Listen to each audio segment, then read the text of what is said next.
Hi, I'm Ken Bykoff. The Hoosiers have put the results of last year behind them, but head coach Tom Crean is focused on making sure his team doesn't forget the lessons they learned last year.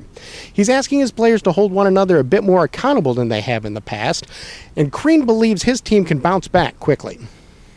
I tell you what's happening is now there's some experiences that with an older guy, older as a sophomore or junior, says something to a younger guy, they know what that feels like, what they're talking about. They've experienced it. You know, and it's not just how we work in practice or what study hall's like, it's what it's like to go here and what the responsibility that you're under and mistakes you can't make. But again, I don't sit up here and act like that's not going to happen again. That's not realistic. You just deal with it as you go and you try to help people grow. And then you run into situations, well, you know what, potentially we're going to have addition by subtraction.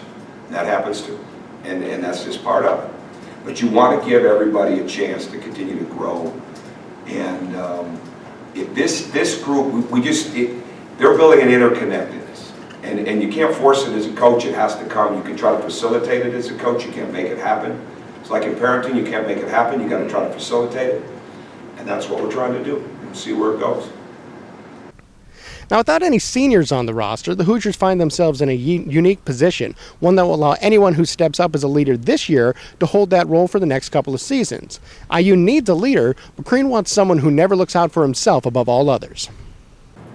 You can't have front runners. You cannot win. So it doesn't matter. You could have a senior, you could have a freshman. If they're front runners, and how's it going for me? You know, how's it going for the team? If it's based on that, and they're not at a high level of how they're competing.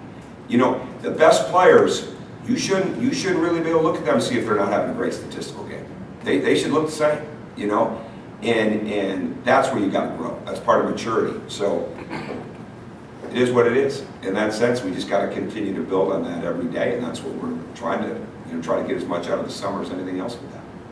Indiana will get its opportunity to build a bond during a trip to Montreal in August. Whether that lays the groundwork for a bounce-back season remains to be seen. For Campus Insiders, I'm Ken Bykoff.